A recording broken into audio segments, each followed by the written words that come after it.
Kasi sa palengke, kahit pagkalat kayo ng kaliskis na problema. So sa inyong kusina, kailangan yung konting tubig. Okay? So, para hindi kumakalat ng kaliskis. Support.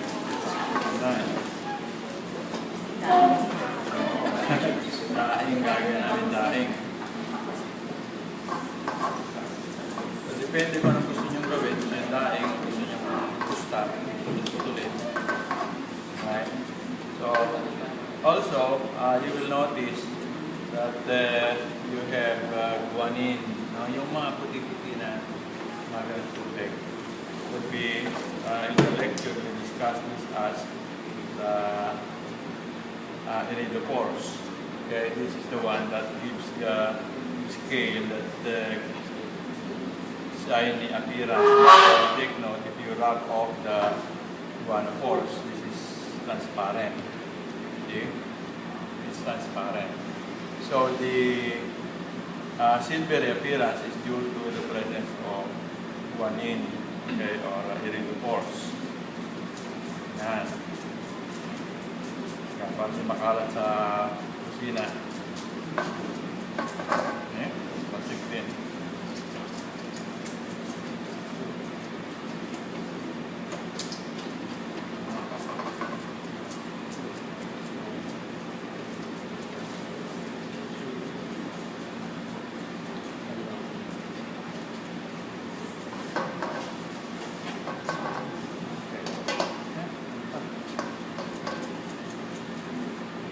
Yung gagawin natin daing.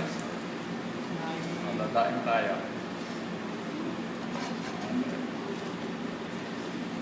So, sa kaliskis. Yung iba, pagka magdadaing, magpapaksip, hindi na inaalis ang kaliskis. So, hindi nyo naman kinakain yung kaliskis, alisin nyo na rin. Pa? Sarap kaming kawante. Chopping board. Ilagyan mo na.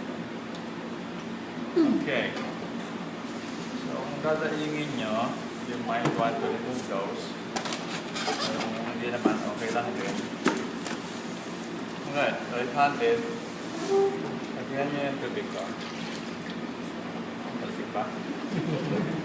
Yan, yung yan, you can see the crystalline. Hindi naman sa kaliskis. Yan yung kanyang, this is the pores. That's the one that gives the characteristic shiny appearance. Okay, so we start by making incision here. Okay, so keep the blade close to the vertebral column. Okay, yeah. Okay. Here.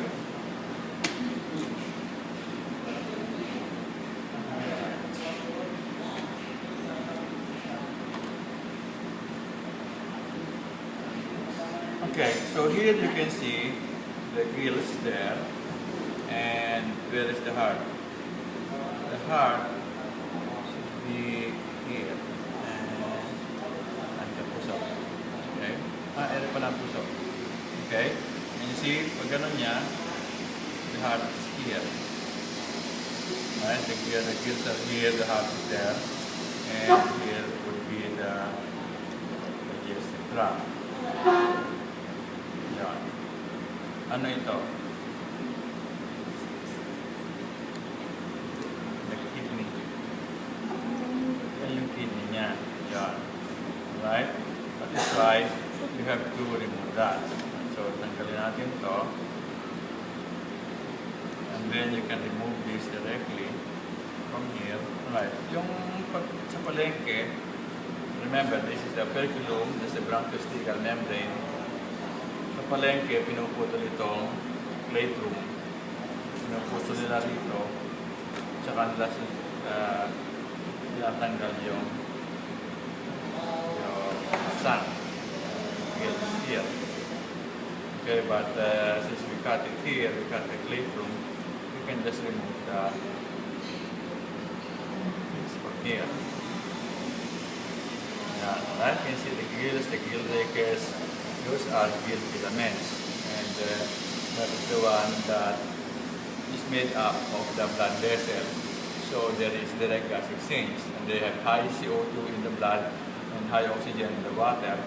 So by simple diffusion, and this is the gallbladder. Okay?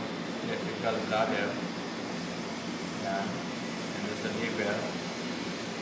So, so just be careful not to damage that, because that will give you a bitter taste in your mouth. Okay, inalis na to. Right, na rin natin yung puso. Okay, we remove the kidneys.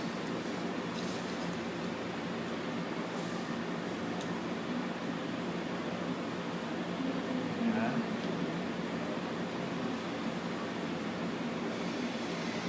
Bago yung katulong namin dyan, tulungan ko sa ng ganito. Kasi, ano ko ng ganyang laing. Kasi may ganito pa.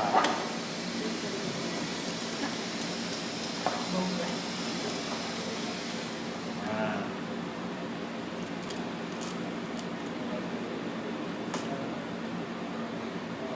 Kaya lang, yung ikot sa gawin natin matalin. Yeah. You know, the rule in the kitchen is the same as the rule in drafting. What is rule number 1 in drafting? Never work with a dull pencil. In the kitchen, never work with a dull knife. Kasi hindi mabubugbog ng inuban. Ngayon, kung gusto mo naman na madali-daling kainin pagkatapos, boneless ng konti. Kahit ito man lang. Alright? Those are the ribs. Ribs yun. Right? So what we discussed in the lecture, the dorsal rib should be here. So yung nag-boneless bangus, ginaganon yan ng forceps dito. But for our purposes, we just remove the ribs, just the ventral ribs, not the dorsal ribs. Okay? Yan lang, kung sirain yung taba. Although some people do not eat this part, the belly. I remember treating some Japanese guests to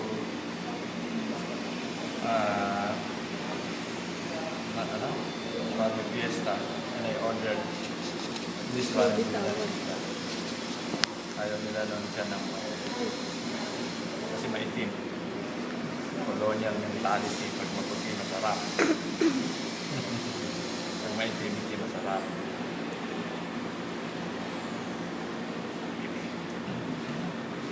Yan. Okay. Kung gagawin nyo, ganito lang din. Dahingin yung bangus nyo. Then, you submit 1/4 sheet of paper and see how you prepare in your tagmay ang konti, lagyan natin konting asin, bawang. Now, after this, I will not collect the milk piece. So you want to bring home your milk pieces, okay? No problema. Inyo naman yan, inyo. But I will just check before you go back. Gusto nyo yung stick ni isang bagay. Basta, uwi. Okay? Ayan.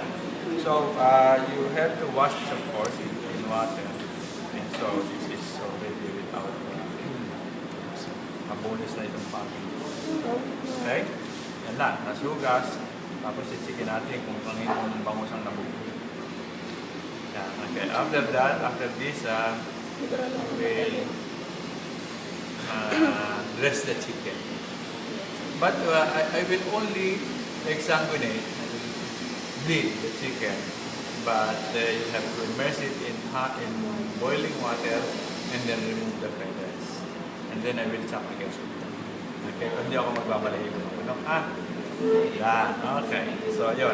Ito na ang ating produkto.